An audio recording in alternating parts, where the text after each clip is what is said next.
bergerak bersama guru penggerak, menebar manfaat bagi pendidikan merdeka. Lekas bergerak dalam pendidikan penggerak, ciptakan generasi unggul penopang bangsa. Mari bergerak, lekas bergerak, dan selalu menggerakkan.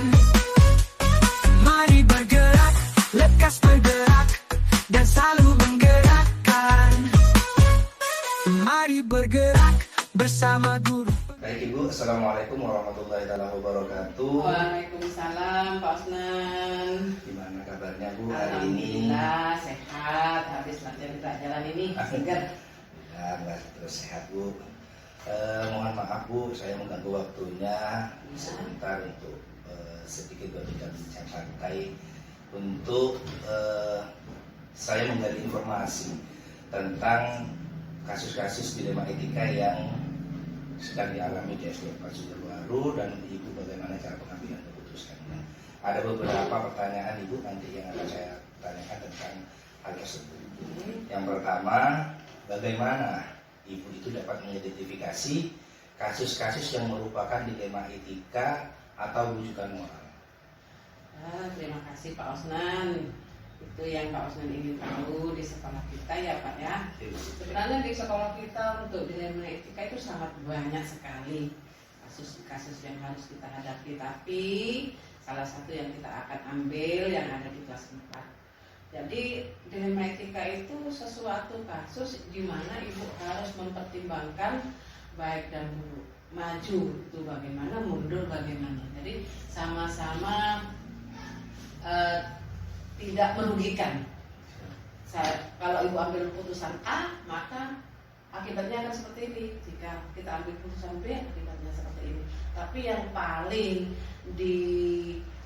diprioritaskan adalah kepentingan anak, yang mana itu harus kita layani sebetulnya atau sebenarnya. Itu Pak Osman. Yang kedua Ibu, bagaimana Ibu menjalankan pengambilan keputusan di sekolah, terutama untuk kasus yang dimana ada dua kepentingan yang sama-sama benar atau sama-sama mengandung nilai kebajikan? Oke, kita ambil satu aja ya Pak Osman ya. Contohnya nih ada anak kelas 4 yang namanya Abdul ya Pak. Itu kan mempunyai kelainan, dimana di satu sisi anak ini harus mendapatkan pendidikan, kita tidak bisa menolak. Sedangkan aturan itu kita tidak bisa membedakan anak. Kan sekarang aturannya sekolah inklusif kan Pak. Ya. Jadi apapun keadaan anak kita harus ambil. Sementara di sisi lain kita kekurangan guru untuk bisa memberikan pelayanan yang untuk anak ini. Demikian sisi lainnya ada lagi wali murid dan teman-temannya. Mereka seperti membuat gap untuk anak ini. Nah, ini yang terjadi di sekolah kita. Bagaimana mengatasinya? Kita bersama-sama. Satu, peraturan dulu yang dipegang. Itu kita tidak boleh menolak apapun itu. Karena kepentingan anak harus mendapatkan pendidikan, maka ini prioritaskan. Kemudian untuk menghadapi yang ini, penolakan dari wali murid dan teman-temannya, kita sosialisasikan, ibu mendekatkan, memberi masukan kepada gurunya untuk memberikan masukan kepada anak-anak supaya bisa menerima ini. Kemudian wali murid ibu kumpulkan. Jadi bagaimana andai kata anak yang seperti ini menjadi putra panjenengan semuanya, diberi pengertian. Akhirnya ya alhamdulillah mereka bisa menerima kehadiran Abdul. Jadi pengambilannya itu atau kepentingan bersama itu yang kita fokuskan pertama yang berfokus kepada anak terlebih dahulu. Oh, siap. Terima kasih Ibu.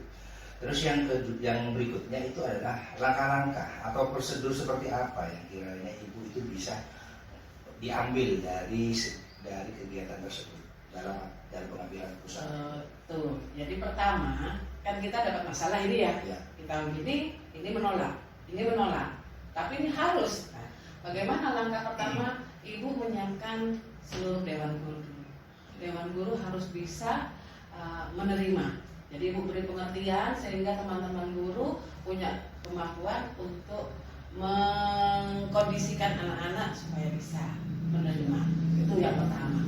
Yang kedua, kita kan kekurangan ilmu tentang menghadapi anak yang berkebutuhan khusus, maka ibu melakukan kerjasama. Yang pertama ibu ke puskesmas Pak Osnan, ke sana ibu ke dokter trias mengeluhkan semuanya bagaimana caranya ini, karena kita tidak boleh ini anak masuk golongan apa kita tidak tahu. Yang bisa menentukan itu para dokter yang nanti akan di screening ini masuk ke golongan mana dan bagaimana penanganannya. Baru nanti ibu akan mengajukan mungkin pelatihan atau tenaga ahli yang akan hadir di sini. Prosesnya melalui pengajuan ke Ibu Korwil dulu, ke Korwil, kemudian ke dinas, baru ke lembaga SLP untuk mendatangkan tenaga ahlinya, atau mungkin guru kita yang diambil untuk dilatih seperti itu Pak Osnan. Siap, terima kasih.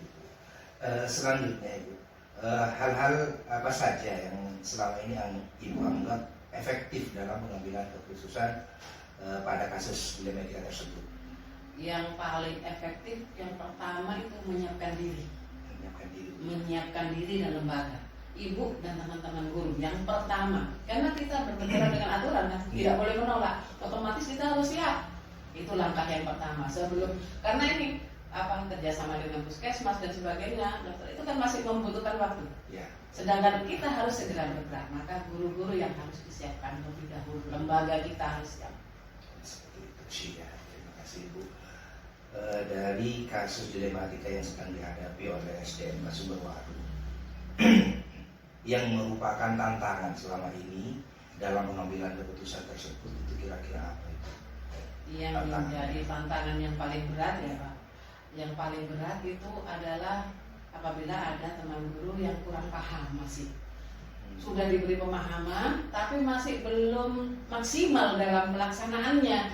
Misalnya seperti menghadapi Abdul, bagaimana mereka menerima keadaan ini yang sebenarnya kemudian apa adanya gitu. Nah ini kadang-kadang emosi kan, kadang-kadang guru lupa ya bahwa oh anak ini harus seperti ini, lain daripada yang lain. Kadang-kadang itu terlupakan, itu yang menjadi tantangan paling berat. Kemudian berikutnya adalah pemahaman dari wali murid. Jadi itu yang pertama Ibu prioritaskan Pak Osnan. Jadi teman-teman guru harus diberi pemahaman awal. Berarti tantangan awal itu adalah tentang pemahaman. Iya, memberikan pemahaman kepada semua dewan guru untuk bisa menerima ini. Baik Ibu, untuk yang berikutnya itu adalah apakah Ibu itu sudah memiliki sebuah jadwal dalam sebuah penyelesaian kasus dilema etika atau langsung menyelesaikan di tempat?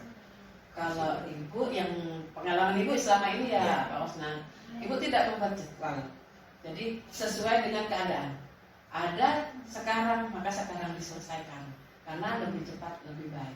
Daripada kita masih mundur, mungkin ada masalah nanti di jadwal. Ini jadwalnya masih minggu depan pembahasan. Kan sudah berapa hari. Ini penanganan lebih cepat, lebih baik.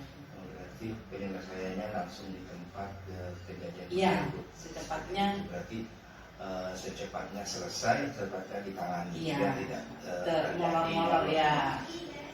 Baik. Kira-kira faktor-faktor apa selama ini yang mempermudah atau membantu Ibu dalam pengambilan keputusan dalam kasus tersebut? Faktor yang mendukung katakanlah ya. Atau ada seseorang yang Alhamdulillah ada beberapa orang guru yang paham akan apa yang Ibu utarakan, Ibu inginkan dalam menghadapi masalah ini. Ibu mengaturkan putusan seperti ini, mereka langsung ambil posisi tanggap. Jadi walaupun tadi di masalahnya ada beberapa guru yang telat ya Pak Osnan, tapi ada lebih banyak yang tanggap. Itu yang menjadi ujung tombak Ibu dalam mengambil keputusan, karena mereka sudah siap. Katakanlah mereka siap berjibaku untuk melaksanakan putusan tersebut. Kemudian juga komite dan wali murid sangat mendukung. Itu. Baik Ibu, dari awal Ibu menjelaskan hal tersebut tentang yang dilema etika, tentang kasus dilema etika. Kira-kira yang dapat Ibu petik dari pengalaman Ibu pengambil keputusan di lima etika itu apa bisa didapatkan dari pengalaman ibu lah istilahnya. Sehingga saya nanti dalam pengambilan keputusan dalam dilema etika juga bisa belajar dari ibu seperti itu. Jadi dari pengalaman ibu, yang pertama Pak Osnan, setiap ada dilema etika yang harus menjadi patokan pertama adalah kepentingan anak. Itu yang harus didahulukan. Jadi apapun alasannya, kepentingan anak didahulukan. Kemudian aturan itu Pak Osnan harus berdiri di sana. Karena kita tidak mungkin melanggar aturan. Namun apabila aturan itu kepentingan anak lebih, maka aturan dikeduakan dulu. Kepentingan anak didahulukan. Jadi nanti bisa apabila ini bisa konsultasi bisa ke ibu atau ke korwil. Bagaimana bu ini peraturan seperti ini? Tapi anak butuh, maka anak yang tidak.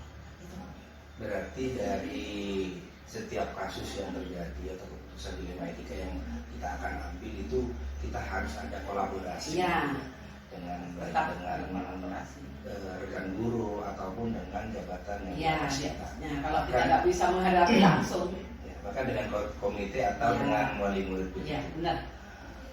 Terima kasih Ibu atas waktunya. Mungkin itu yang akan saya tanyakan dan alhamdulillah sudah saya dapatkan informasi tersebut dari Ibu dan sangat bermanfaat buat saya untuk penyusunan tugas saya sebagai calon guru penggerak angkatan 10 ini. Semoga dengan ilmu yang Ibu berikan ini saya dapat menyebarluaskan dan menggerakkan yang lain. Terima kasih Ibu. Saya langsung diri. Akhirnya mengucapkan Assalamualaikum warahmatullahi wabarakatuh. Waalaikumsalam. Selamat bekerja, selamat dan sukses untuk jadi guru penggerak. Unggul penopang bangsa, mari bergerak, lekas bergerak, dan selalu menggerakkan. Mari bergerak, lekas bergerak, dan selalu menggerakkan.